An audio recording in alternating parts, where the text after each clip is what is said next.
This is Saturday Morning Mysteries. And we're your hosts, Alexis and Grace. Good morning, and welcome to another episode of Saturday Morning Mysteries, where we are your hosts. I'm Grace. And I'm Alexis. And we are doing a December-themed episode again today, aka holiday themes, winter themes, anything snowy and festive, whatever we might define that as. And Alexis will be telling our cartoon crime comedy tale today. So I will just go ahead and pass the snowball to you. My face. I can't read anymore. I can't read my script. It's so cold. What? It's so cold. It's so cold. Well, yes, pass the snowball my way, and I will indeed tell a very snowy tale. Okay. And I will hop right on into it, Grace, because today's episode is based off of an animated episode called Snow Job Too Small. And this kind of like you did in last week's episode is in a way going back to our roots a little bit on this podcast with none other than an iteration of one of our favorite shows, Scooby-Doo. Yay! Don't cheer too much though, because which iteration of Scooby-Doo does this come from, you may ask? Yes, there's many options. Scooby-Doo and Scrappy-Doo. Oh my God, are we actually covering Scrappy? We're going to talk about Scrappy just a little bit here. We haven't done it yet. We haven't. Shitting on him. And as I've come to find out from researching for this episode, I think the Scooby and Scrappy-Doo episodes may have been like the longest running programming of Scooby-Doo until like more recent history. Yeah, there were like 5 seasons of it. And all of them had like a lot of episodes, you know? Wow. So, interestingly enough, so let's real quick just talk about the Scooby-Doo and Scrappy-Doo show, because it is a little different from the other Scooby-Doo shows we've covered in the past. And I'm sure, though, that we will probably come back to it in the future one day, or like one of the two of us or both of us will cover it if we ever do Scooby-Doo again, because as I'll explain, there are actually some gems in here for as much as people tend to like shit on Scrappy-Doo. I really like this airing. Chance. Yeah. And, you know, I might be doing Hanna-Barbera and like Warner Brothers a favor by doing this episode, because I'm going to paint him in a really good light. So, okay, I'm open to it. Yeah. My opinion has changed on him as a character. Let me put it that way after rewatching some of these episodes. So, this episode in particular originally aired as part of what was called the Scooby-Doo and Scrappy-Doo Puppy Hour /Puppy Hour, which in itself sounds amazing. Yes. Who doesn't want an hour full of puppies? And this was a 60-minute Saturday morning animated package, quote unquote, package show.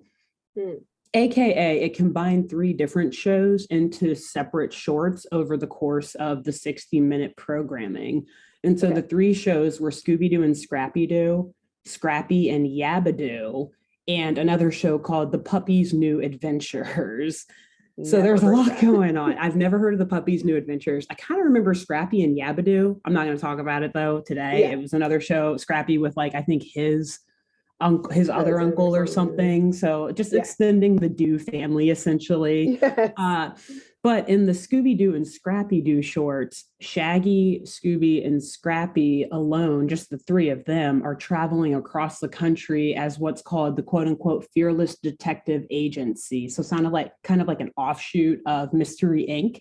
And they get involved in more like the typical spy and straight up criminal cases, which is interesting. I don't remember that difference at all. Yeah. So I remember a lot of the episodes only being with Shaggy and Scooby and not having like Fred and Velma and Daphne. Yeah. But yeah, I couldn't really remember like the actual like crimes or kind of cases they were doing. I just remember Scrappy being super annoying. But so Velma and Daphne, I don't think Freddie does, but Velma and Daphne make like random guest appearances throughout different episodes. So like sometimes they do pull in other characters of Mystery Inc. It's really interesting how they do it. I actually kind of like it, like thinking of them going off on their own little side quests and stuff. But yeah, another discussion on that for another day. Yes. So who is this new character that Hanna-Barbera decided to introduced into this, well, at least what I thought was a super loved show at that point, which I'll get to that in a second. So Scrappy is this, he was obviously put in there to kind of reach out to the younger demographic, right? Because he's a puppy and is portrayed as the nephew of Scooby, who, as his name suggests, is a lot scrappier and tougher and like outwardly brave, more so than his uncle Scooby. But because he is a puppy and thinks he knows more than he does, he's like super obnoxious and is always like pushing Scooby to be braver and stuff. Or like he has this kind of like glorified image of Scooby-Doo in his mind. Like, yeah, that's my Uncle Scooby. He's so brave. He can do anything. And Scooby's always like, the fuck are you talking about, kid? I do not want to be here. So it's pretty funny, actually, because Scrappy is like always kind of, in one way, it seems like he's learning like, oh, wow, Scooby may not be the hero that I always thought he was. But then on the other end, he's learning like, oh, wait, no, these mysteries are like actually a lot more dangerous than Scooby made them seem to be. So maybe I should like calm down and tone down and try to follow them a little bit more than like being the one to instigate stuff. Because when he's first introduced into the show, I'll admit, like in the first couple seasons, he's really, really annoying. But then like as the show carries on, and like particularly in this episode I'm going to talk about today, which is like the fourth season of the series, he like matures a little bit more and is less like, all right, we just got to do whatever we can to be brave. Because randomly, one episode I watched from earlier on in the series, Shaggy like takes Scrappy to the side and he's like, dude, this isn't about being brave, this is about staying alive. And I think that when Shaggy said that to him in that episode, you see like a character trajectory shift where Scrappy's no longer like super obnoxious and he's like actually very he's pretty astute and is like better at finding clues and like kind of calms down. So in this episode in particular, I'll admit he's pretty cool, he's pretty calm, he's pretty helpful. Okay. But one last thing I'll add about Scrappy, which is very funny for all the shit that he gets from like fans and stuff nowadays, is that they actually added him to the Scooby-Doo series, or like the overall Scooby-Doo world, to literally save the show's ratings. Really? So yeah, I didn't realize this, but apparently, so he was first this episode came out in 1982, but I think he was first introduced in like 79 or something like that. So yeah, so I think this was like after Scooby-Doo, Where Are You? And the Scooby-Doo show. Like a few iterations had come out, and then they were like, oh shit, like the ratings were really, really doing poorly, and it was apparently on the brink of cancellation, which I know exactly. Wait, so Scrappy was the hero and saved the Scrappy show? Saved it. Yeah, apparently critics actually really liked him, and the reviews for Scooby-Doo and Scrappy-Doo were pretty good, I guess, so they were able to keep it going. But they also did the thing like the package programming, you know, so they had to add in other filler shows to kind of like help it out. But I mean, oddly enough, we maybe have Scrappy to thank, this annoying ass character to thank for actually saving the show that we know and love so much today. So interesting. Okay. So to that end, let's talk about the Fearless Detective Agency and the wintry, snowy mission that they find themselves on today. Their special assignment that they have been given, and I imagine like some dossier, like Fred probably shipped them a dossier, like, here, take this one this weekend.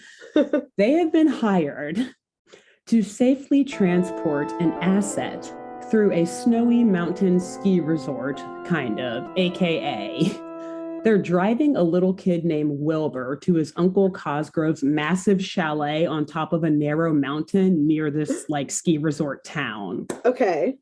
He's the asset. He is the asset. MK Ultra. Exactly. Something intense, like, oh god, what experimenting are they about to do on this kid? I know, he like has special powers or something. Yeah. No, so why is this kid an asset, and why does it require like teenage private investigators to handle the case? Because apparently Wilbur has to arrive at this snowy mountain chalet by midnight, or else his cousin Sherwood and his aunt Gracie are going to inherit the fortune left behind by Wilbur's Uncle Cosgrove. Oh. I should have said this at the beginning of the episode, but we will spend as much time wildly speculating as we will actually talking about what is going on. We're going to save the wild speculation for the end. Yes, I have questions already. Yes. I'll build my mental case. Yes. Sorry, how because oldish is Wilbur? Do you assume?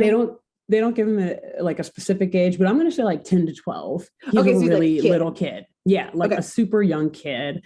And he's got like, the freckles and like kind of like chubby, cute kid's cheeks and just like shaggy hair pointing out. It's winter, so they're all bundled up, but you can like see his little brown hair coming out from his like parka hood or whatever the fuck. So very annoying little kid looking 12-year-old. Okay, cool.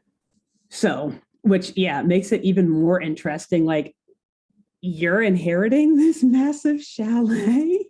Yeah, like this annoying ass kid. Yes. So let's dive right in to the mission.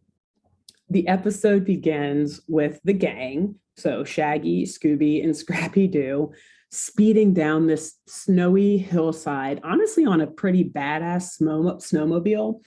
And Shaggy's driving with Scooby and Scrappy both in the front seat with him. And then you see Wilbur has like the whole back seat of the snowmobile to himself.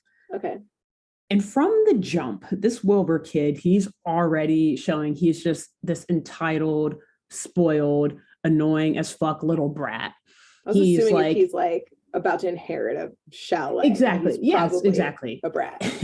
And he'll remind us multiple times how he's going to get the chalet as an inheritance. Okay. So he's already like in the back seat as soon as the episode starts, complaining, telling Shaggy that he needs to go faster, saying that the snowmobile is just like a piece of junk, which like spoiled rich kid probs, like any snowmobile that I would ever be on, I'd be like, oh, this is awesome, because I do not own a snowmobile. So I would not be like, yes, I'd be impressed how junky this snowmobile is. It won't even go more than 70 miles per hour, which seems like excessive. But anyway, so Scrappy assures Wilbur that the fearless detectives will indeed get them where he needs to go on time and safely, because it's really funny. Like, Wilbur's sitting in the back seat going on about how shitty the snowmobile is. But at one point, he actually like whips out a picture from his little parka, like, good, you better get me there quickly, because if I don't, and whips out this picture, my Aunt Alice and Uncle Sherwood are going to take my inheritance from me. He keeps a picture of them in his pocket, which is very funny. But since he pulls a picture of them out, I will describe them. Yes. Aunt Alice is older. She has gray hair. She's wearing like pearl earrings, I think, and just looks pretty classy, but also has that kind of like RBF, on her face in the picture. And Sherwood looks kind of like, he's like middle-aged, older, and he's honestly kind of like creepy looking, like has like thinning black hair, comb over, and like a thin black mustache, and is kind of like taller and broad shouldered and just like hovering behind Alice in this picture. Oh, that. Anyway, so that's Wilbur's family who he's competing with for this inheritance, apparently. Okay. And so they continue to make their way over the snow-covered hills on their route to Uncle Cosgrove's chalet. And little Wilbur decides that this would be a good time to tell the group about the scary rumor of the ferocious, abominable snowman who haunts the woods and the resort that they are currently driving through. And as he's describing this big, tall, Yeti-looking creature that has long hair covering its entire face, he tries to scare Shaggy and Scooby and Scrappy by saying, look, the monster, it's right behind us, drive faster. Shaggy and Scooby, the fraidy cats they are naturally like, kind of shook by this at first, like, oh shit, okay, we're being followed. But then they all turn around and quickly realize that Wilbur is just being a little shit. And that's Scrappy tells him, not going to speed them up.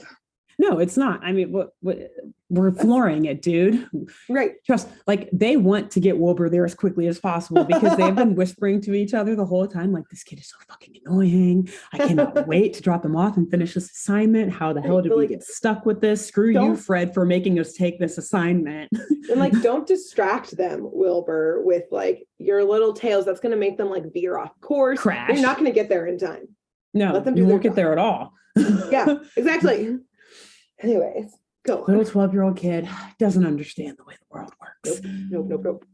So Scrappy, though, who has matured by this point in the series, he turns around and tells Wilbur that it's not cool to go around essentially playing the boy who cried wolf. You can't play jokes and games like this. We're on a very special mission. We're just trying to get you there safely, bro. So stop being a little asshole. Wilbur, though, Scrappy is absolutely right. Our first instance of, hey, I agree with Scrappy here. So Wilbur, though, he's rolling his eyes like, why would I listen to this little annoying dog? And he's like, silly bozos, you clowns. There's no such thing as an abominable snowman. That's your fault for falling for it. I'm obviously just messing around with you. But shortly after Wilbur says this, coincidentally, the camera pans up into the trees and we see these piercing yellow eyes kind of looking out over them. And of course, the yellow eyes belong to none other than a snow monster, perhaps an abominable snowman, perhaps coincidentally. And he's like lurking in the trees, kind of stalking Mystery Inc. or the Fearless Detective Agency and Wilbur as they're making their way down these snowy hills and through these snowy mountains. Okay. And right after Wilbur is messing with the rest of the gang about these rumors and tall tales of the abominable snowman, the snowman actually like jumps off of one of these tree branches and lands right onto the back of the snowmobile. But apparently he's very like light and or aerodynamic, because Shaggy, Scooby, and Scrappy, they don't notice this. But Wilbur, who is sitting in the back seat, he's a ballerina. He's light on his feet and pirouette lands and like sticks the landing. So good for him. Although it is very graceful in execution, it is also very terrifying in Wilbur's perception, because Wilbur freaks the fuck out, tries to get Shaggy and Scooby and Scrappy's attention, telling them like, oh my God, guys, it's the monster. He's on the snowmobile. He's here. He's real. Oh my God, help me. But naturally, being the boy who called Abominable Snowman, none of the gang believes him. They're like, you need to stop playing around, Wilbur. We're trying to drive safely here. We're trying to get you to the chalet so you can get your inheritance and we can get paid. But Shaggy, who is like, going around hills and stuff, is able to, without even knowing it, shakes the snowman off of the snowmobile. And so the snowman, or monster, I feel weird calling him a snowman because I don't want you to think he's like Snowman from your episode. Okay, yeah, I was gonna ask that, but it's more abominable, like what you think of when you think of like Yeti-esque. Exactly. It's like Yeti what Wilbur described, or what I said Wilbur described earlier, Yeti adjacent, but not, with hair covering its face too. So not like the almost like gorilla looking face, but just a straight up like covered in hair, like a 7-foot tall monster with just white hair everywhere and like piercing yellow eyes. So scary, like terrifying, absolutely terrifying. And so the monster, he realizes that he's not going to be able to catch back up with the snowmobile. So he just like kind of looks around by him, and there's like a giant boulder sitting at his feet. So he just like rolls it down the hill after the kids, after the gang. Like, oh yeah, that'll catch up with them and stop them instead.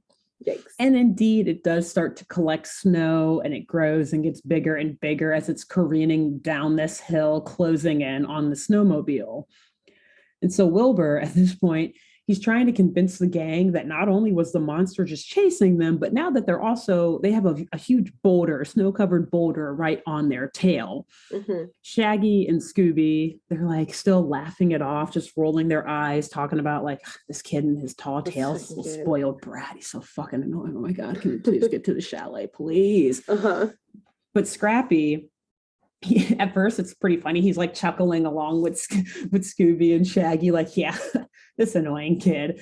But then he can start to hear like a rumbling behind the snowmobile. And he's like, wait a minute, oh shit. And he turns around and sees that this giant snow-covered boulder is indeed right on their ass.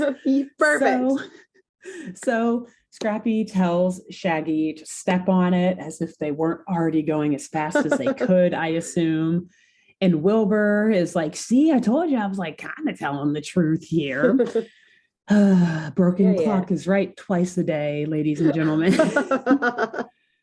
So somehow, because I mentioned they're like transporting him through this like resort town, but somehow after Shaggy like floors it, the gang finds itself driving off of a ski ramp. Like you see all these people just like getting ready to go off the ramp and they just like all scatter like, oh my God. The snowmobile just like flies through and just like launches off of the ski ramp. Impressive. And crashes though the snowmobile into an embankment down below. Oh, just almost kidding. Impressive. I spoke too soon. Yes. I take it back. I had too high. I don't know where they were planning on landing, but that was probably not it. Yeah. No. So unfortunately, the boulder, it like follows them off of the ski ramp and it also lands on the car or on the snowmobile. Oh. But thankfully, the riders, they end up turning it into just a ball of snow and not actually a giant rock that's covered in snow. So there are no casualties. Okay. Thankfully, because we all know that would have did very differently in the real world. At this point, however, though, Scrappy deduces that someone, so I should say the snowball like crashes into the snowmobile and now they're like covered and stranded, kind of stuck at the bottom of the other end of the cliff that they probably were trying to make it to. Yeah. And Scrappy just kind of looks up like someone must not want us to get Wilbur to the chalet in time. Wonder why. Okay. Interesting. And this thought is cut off by the sound of roaring from up above on top of the cliff that they tried to make it to. And they look up again and they see the Abominable Snowman is up there just like waving his arms and trying to scare them, being a monster, doing monster things, which like, hey, good for him. Should we judge? This is what monsters do. Yeah, Scooby and Scrappy and them are actually in the monster's way, it would appear. This is his land. Okay. Yeah, don't have some real estate up here. Also, what is the crowd doing? Are there still people around? Is no crowd. There were just like the two people at the top of the ski ramp, and then they like skied off to avoid getting smushed by a snowmobile. Okay, got it. I driven by like some a whole wild teenager line of people, but okay, two people, and they're like, "We'll go this way." Sorry, those are the only people we see. Got it. Okay. I mean, I assume there were others, but it's just them. So I guess they don't actually see the monster, right? Got it. And so at this point, though, while the monster is standing on top of the edge of the cliff, like looking down, roaring at the gang, he picks up another giant boulder. Apparently, this resort is full of them. That's not good for skiing. And no, it's not, which is very concerning why there are so many of them here. Yeah. And he just like legit hurls his boulder straight down directly onto the gang below. He's trying to really... He's like really like he doesn't murder them. Not only does he doesn't just want Wilbur to not make it to the chalet, he just doesn't want Wilbur to make it at all. Yeah, it seems like he's trying to really tie up this loose end. Yeah, exactly. So thankfully though, the snow monster has kind of bad aim, or maybe it's good aim. We'll see, because he throws the boulder down and it doesn't hit the gang. Instead, it hits the snowmobile to a point where it like causes everyone to like catapult up. Okay. Cartoon fashion up onto the top of the cliff. At which point, the monster scoops up Wilbur before Shaggy and Scooby and Scrappy can stop him, and takes off running. Actually, he hops on skis and then takes off skiing with Wilbur in arm. Okay. So at this point, once Scrappy and Shaggy and Scooby are able to like get back on their feet and realize what the fuck just happened, Scrappy directs their attention to the ground and says that that's no snow creature, because inside of the like paw prints marks, whatever, of the snow creature, we also see the outline of sneakers, of course. Oh, naturally. Okay. So Scrappy deduces that this is none other than, you guessed it, a man or a woman, some person in a costume. Okay, great. the gang is now like, okay, well, we have to figure out who the fuck is in this costume trying to fucking kidnap, or who did just kidnap Wilbur. This child. Yeah. And is about to keep us from getting paid. Damn it. Yeah. If we don't get him to the chalet, we don't get money. And what's it worth? Because this kid's annoying as hell. We need our pay. We have earned this. Yeah. So essentially the gang decides to just like make skis out of whatever random wood they come across. Like I think as they're like running, they like run into a fence, like a wooden fence, and just like take the wood. And yeah, pretty impressive. They don't like strap their feet in. They just hop on these planks of wood and they go off. Watch out for boulders, y'all. Okay. Super impressive. And yeah, so they take off on like this high speed, high stakes ski chase throughout the mountains. Yeah. Going after this massive Yeti like snow creature. And of course, the chase is filled with all of these classic Scooby-Doo shenanigans. And antics and whatnot. But in the end, through all the shenanigans and antics, the gang is able to save Wilbur from the clutches of the snow creature, and they're able to get away from the creature and make their way back towards the chalet. Although now I'm pretty sure, they make their way on foot from here.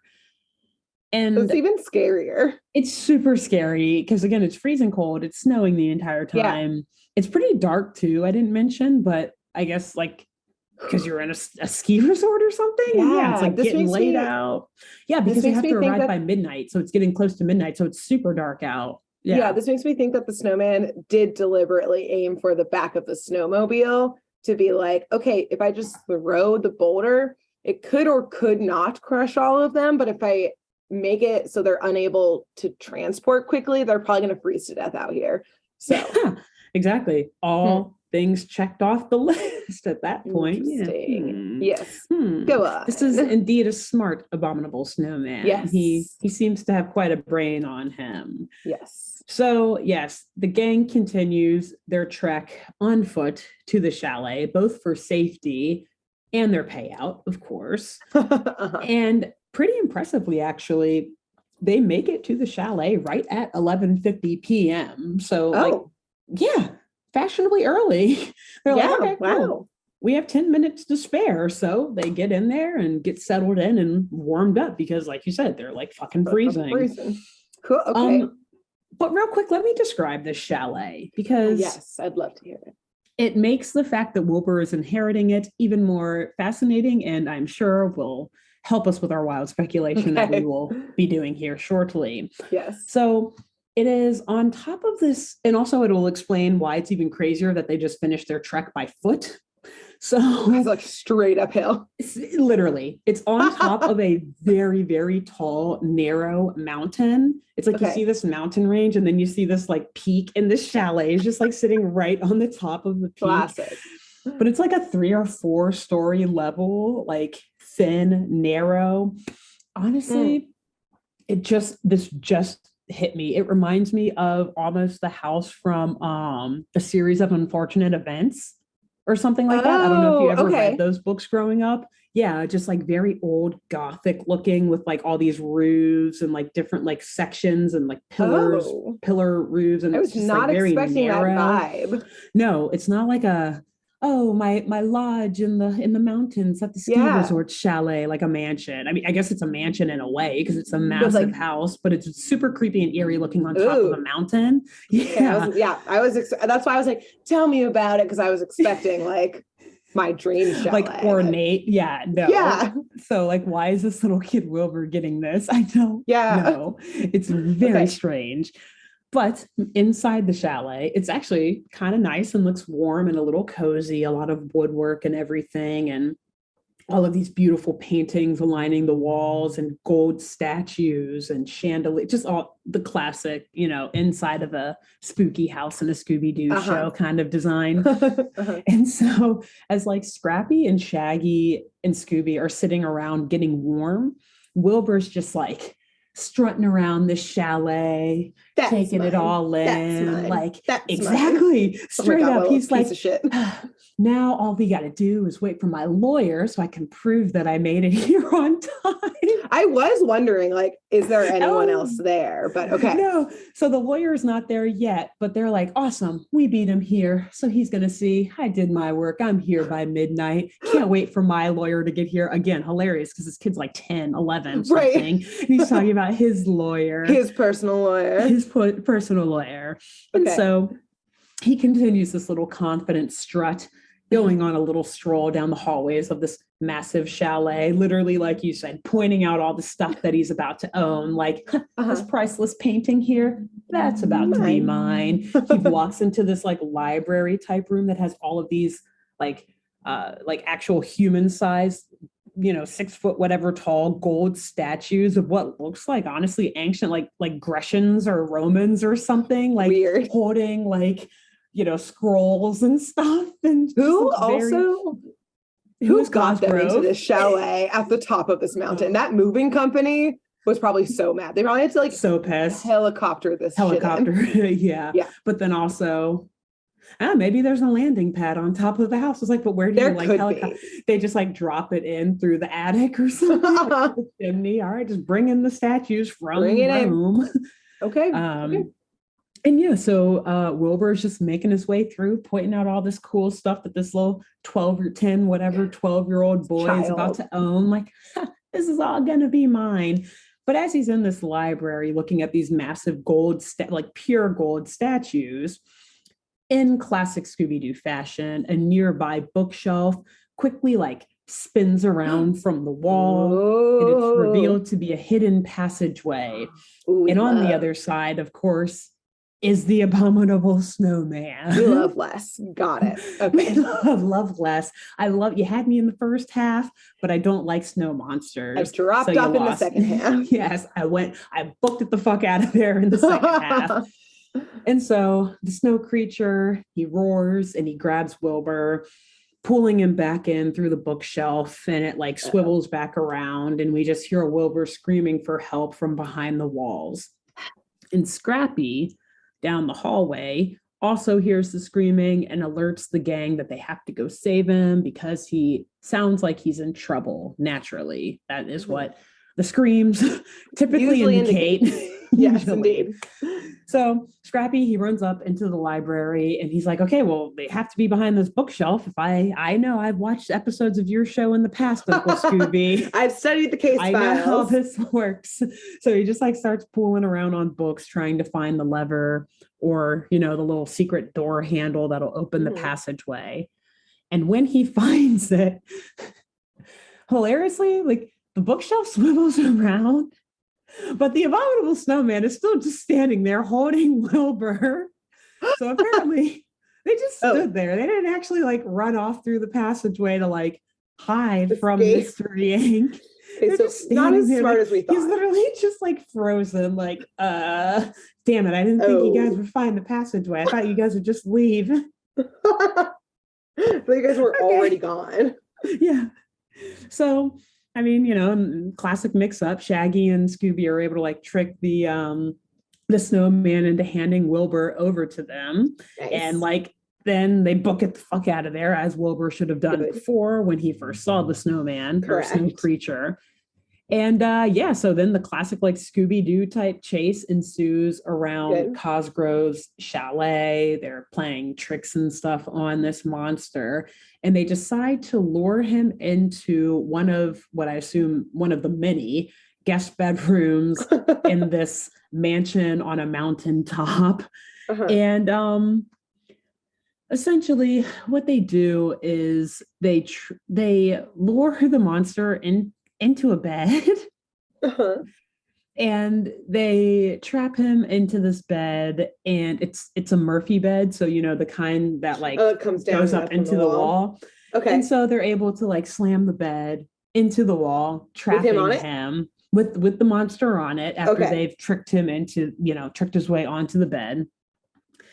And they're like, cool, we got him trapped, so now we can figure out who the hell this is. Yes. And they drop the bed back down, and hilariously the monster almost like passes out because he got hit smacked in the face.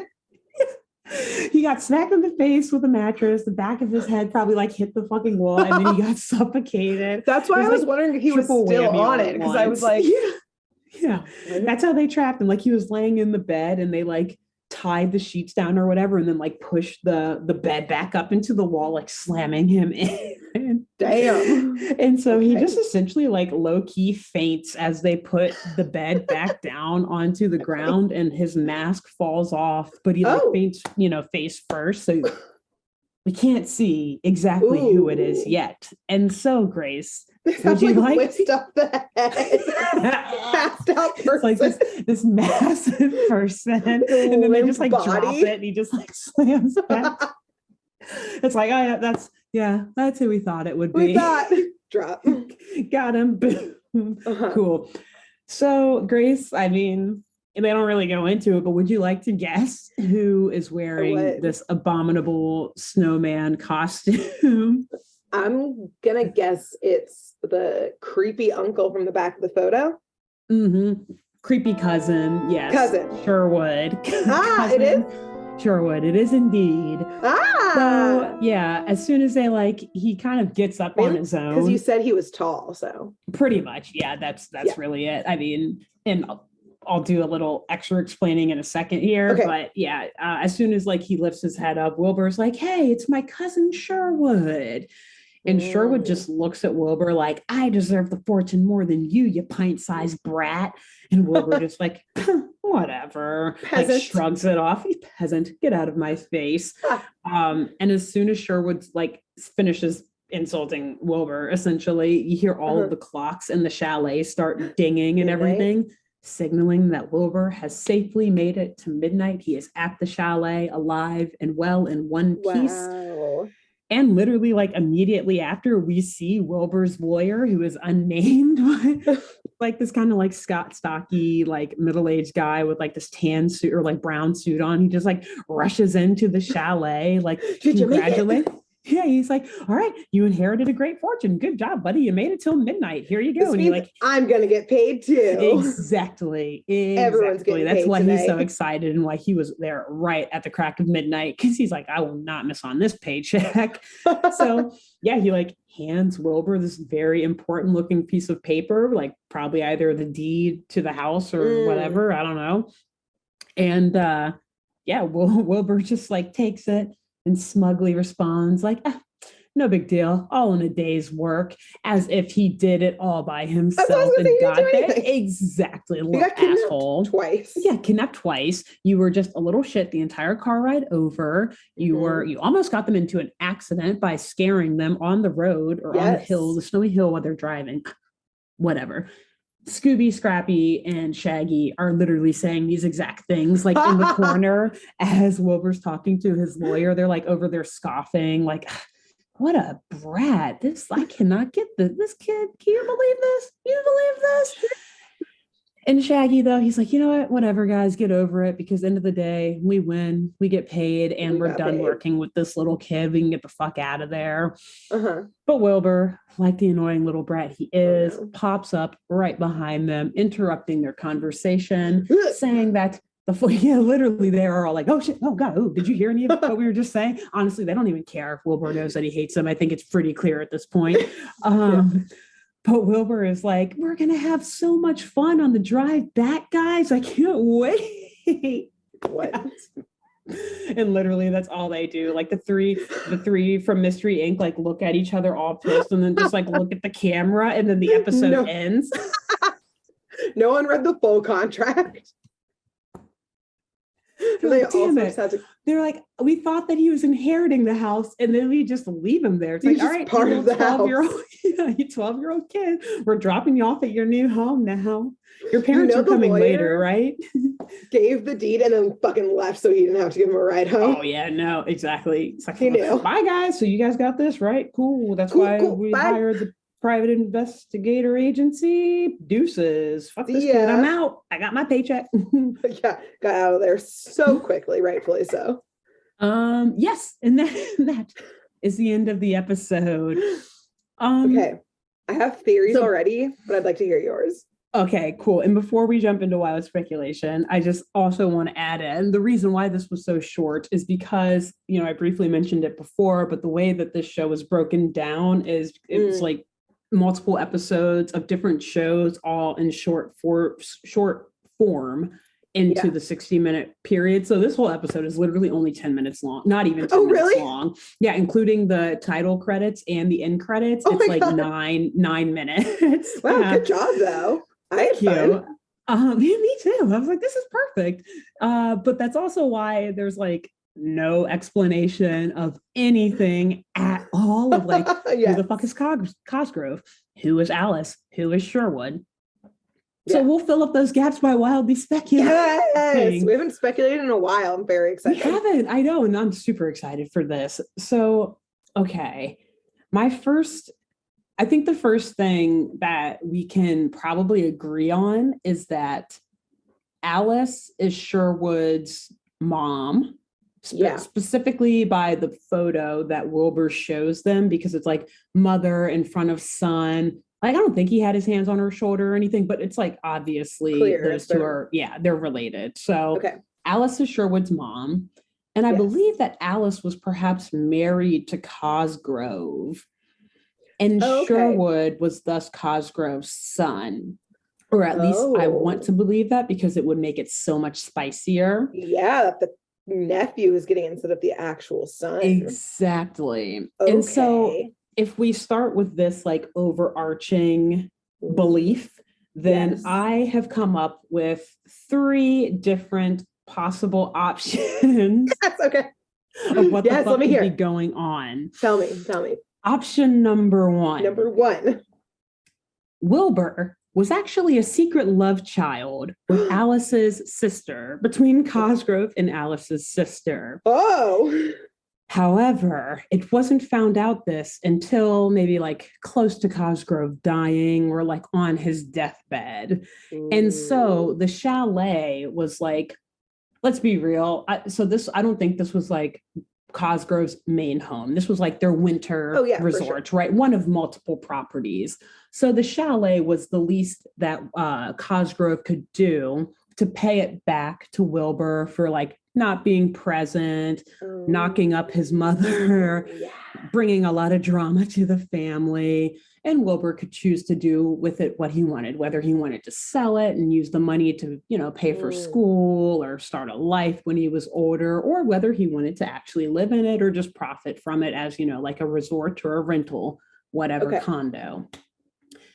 Now, that's option 1, which obviously would infuriate Alice and Sherwood because they're like, what? He would get anything. Exactly. Family drama. And also that the dad had an affair with Alice's sister, and Sherwood was like, what the fuck? I was not the only child. And also this kid who I thought was my cousin is actually my brother. My brother. Family drama. Trauma. That could be a movie in itself. Yes. Option 1. Option 2. Perhaps Wilbur was legit just a, nephew and who was very close to Cosgrove. And Cosgrove actually gave the chalet to Wilbur in good faith. Just like, my nephew, I love you. All these other properties are already going to my wife and will thus be passed down to Sherwood in the future as well. Yeah. But the wife, Alice and Sherwood, they were a little too greedy. And they wanted the chalet for themselves to sell and profit from. Since obviously it's this massive house near a very nice ski resort, ski town, albeit a lot of boulders there, but still. So I could maybe see that also being an option. And of course, I feel like I could add so much spice to all of these, but I'll let you fill in other blanks. These are the this headlines. Is like the high level. We can get more nitty gritty in a minute. But then the third option, which is kind of the same as the second, but instead of giving Wilbur the chalet, like in good faith, like, oh, I love you, my nephew, he actually did it directly to spite his good for nothing, honestly kind of creepy son. Ooh, okay. And the wife / Aunt Alice, she actually really, she didn't care at all because she has already inherited everything else from Cosgrove, being his wife. And so she really had nothing to do with this at all. And Sherwood was like innocent. A lone wolf in this. Yeah. And she's innocent. Okay. She's just like, I had no fucking clue that Sherwood was, he's creepy. Why am I not surprised? But I had no idea that he was out there putting on an abominable snowsuit, trying to kill Wilbur. Wilbur, I am so sorry. Please forgive my son. He's insane. This is why we didn't give him the chalet. Okay. These are my 3 theories. I could probably think of more, but those were like the first 3 that were going through my mind watching all of this happen. So please add on whatever funny, whatever intense stuff you can think of. So I like those a lot. I especially like in the first one, the like family drama of like unknown child. That one's the spiciest to me. I also like in I like the spitefulness in general of the other 2 as well, of just like, we'll give it to this other kid, this nephew who I actually did like. Family takes it personal whether or not Alice is involved. Other theory that I've now built upon more whilst listening to your theories. So I'm taking a little bit from you too. Okay, also taking a little bit of the fact that we don't know much about Cosgrove, like, who was this man, et cetera, et cetera. Why was he so rich? Yes. So I think that indeed, yes, that, this is like a side home type of thing, but I think that it was actually like a secret home. Like, I like to think that Cosgrove was not the most innocent person in the world, perhaps. And his family knew that they had a lot of money, but maybe didn't know how exactly what Cosgrove's business dealings were. Alice at this point knew not to ask questions. All she knew is that she got her sweet ass resorts in other places, so she was totally fine with whatever crimes needed to happen. But Wilbur and Sherwood, I think you're correct that they both wanted something. They wanted to be like, Cosgrove loved me the most, know me the most. And I like to think in a final moment, indeed, of spite, that Cosgrove in his will, gave everything else to his wife, Alice. So I agree. I think she's innocent in this whole situation. She's just off in like, I don't know, the Milan. Like Italian, Riviera. Yeah. She's chilling. She's like, literally, I have no fucking clue what my annoying, creepy son Sherwood is up to right now. I didn't invite him with me because he creeps me the fuck out. Yeah, I think in general, like both of these sons have not been loved enough by their parents, it would seem. Yes. All of their parents are off somewhere else because literally they hired PIs to get the son there. So they were uninterested in their children's lives, including Wilbur's parents. Yes. Yeah. So I think Alice and Wilbur's parents are off doing that. The sons have never gotten attention or love. But, because I was like, why would this be part of the deal to get the house? Is this like a midnight timeline thing? So I think in the will, again, everything else goes to Alice, the other relatives, all of this stuff. But there was like some coded thing of basically, I thought of like, was it like the Great Race? What is that The Amazing called? Race. Yes, The Amazing Race. Yeah. Of like, they, basically, it was like Wilbur and Sherwood, and he gave some cryptic like, if you can find, and like the lawyer knew about it, which is why he was able to get there. The lawyer always knows about the offshore accounts if he's a good lawyer, which seems like he is. And so there was some like cryptic like message around like, if you can find the chalet, that's where I keep all of the like criminal things that I've ever stolen, such as the Roman statues and shit, which are probably worth tons and tons of money. So like, if you can get there in time, it's yours. Otherwise, it's going to be Sherwood's. And so it was like truly a race to figure out where this thing was and all of that kind of stuff. And then somehow they tried to make sure the other one couldn't get it, et cetera, et cetera. And it was all like a long plot by Cosgrove to make them fight about it. And again, the surviving parents are all just, in like on a lovely yacht abroad. Somewhere. Yeah, exactly. Not giving a fuck about their kids. Drinking Cosmos, or martinis, like not caring at all. I love that. Yeah. Okay, that's great. I love it. So you're your explanation of the will is much better than mine. Well, I was really interested in like why there was a competition situation, but I like your familial setups of like Alice is innocent. It's a spite thing, perhaps, because maybe Cosgrove was like, Sherwood is never going to be a good adventurer like I am, aka thief of whatever, like criminal like I am, but Wilbur might be, but this is the chance to prove it. And then they get to run whatever mafia I run. Or something. Whatever underground operation. Yes, that's great. Because what I was going to say for like the whole competition aspect of it, and the reason why I like yours better is because it's just more exciting. I was going to talk about a very nerdy and actually triggering legal principle in wills and estate law. Which is? It is called the rule against perpetuities. Well, tell me more. And any lawyers listening right now are probably shivering because it's one of the absolute worst things that we had to learn about in property law. Okay. And I literally had to pull it up on my phone to read like the Cliff Notes version of the rule because it's so it's kind of confusing and annoying, but it's not as confusing and annoying as it should be. Okay. So per a website, I guess this is called lawshelf.com. This is just the first one that popped up. The rule of perpetuities is a rule that provides that certain future interests must vest, if at all, within 21 years after the death of a life and being at the time that the interest is created. So what does that mean? If someone creates, so a future interest is like something that you will get out of a will, for example. Okay. So in this case, the future interest would be the chalet going to Wilbur. That is Wilbur's future interest. Okay. And that gift, that interest will vest or will be declared Wilbur's within 21 years after the death of someone who was alive at the time that gift was like written into a will. Okay.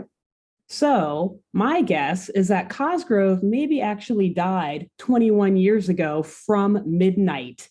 Ooh. And so Sherwood and Alice were still alive though when that contract, and my property law is rough. So forgive me, lawyers listening, but I'm gonna spin it the way that I want to spin it. Sherwood and Alice were alive when Cosgrove wrote that interest to Wilbur into the will 21 years ago. Let's say he died at midnight, or whatever day starts at midnight that Wilbur and them get there to the chalet.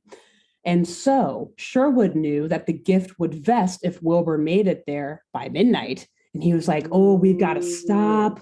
We got to stop him. I can't let him get there. It'll be 21 years. I was alive, though, because I guess the language of the will would have had to be within 21 years of my death, the mountaintop chalet shall go to my sister's youngest son, or my whoever's youngest son, or else to Sherwood, for example, to my oldest son or my oldest heir, something like that. So he was like, well, shit, it's been 21 years at midnight. If Wilbur doesn't get there, then I'll get it. If we can't prove that Wilbur's around, so not only will I just keep him from getting there, I'll fucking kidnap him. Yeah. So who knows what he did to Wilbur's parents beforehand? That's maybe another story for another day, because this is a whole film, honestly, because I agree with that. And the fact that it was like, Sherwood was probably little when that happened, still alive, little. And I like to combine these now that it was still a mystery of where this place is. And Wilbur only just learned about it. Sherwood has been spending his whole life trying to figure out where this place is. And Wilbur, for as much as we don't like him, is actually maybe really smart and was able to be like, oh, look at these clues. I know exactly where this place is. And so easy. Yes. So thus the time pressure, them having to find it, Sherwood's life work to try and find this place, all coming together in a feature film that will one day make. Exactly. Boom. And Hanna-Barbera will love us forever. And I love it forever too. And that's it. I love that spicy ending. I love it. Great work. So yes, another winter episode, another snow-filled, snowy monstered episode for this week. We'll be back with another one next week. But until then, Grace, who should they tell about this podcast? I think if you're someone who does winter activities, winter sports, such as skiing, you should tell your fellow winter sports people. And if you don't, but you like just enjoy going to like the lodges and like getting some like hot cocoa or something, just tell someone there. Just like tell your fellow people at a ski resort or something like that. And just, be like, I know you listen to headphones while you ski. Not the safest thing to do. I definitely do it. But like pop in a podcast your while experience. You do it. This podcast to be specific. In particular. Yes. Grace will tell you how to ski while you do it. I will sit back and watch because I've never done it in my life. Yeah. And again, that's why you can be out skiing or enjoying the lodge. You don't have to be an actual like skier or snowboarder to go to those lodges. Just get some delicious hot cocoa there. Enjoy Grace the beautiful is the cool views. one on the slopes. I'm the one drinking like hot toddies or spiced cocoa by the fireplace with my feet up. Oh, how I love the winter weather. While listening to the podcast. Yes, exactly. Precisely. Yes. Who else should they tell?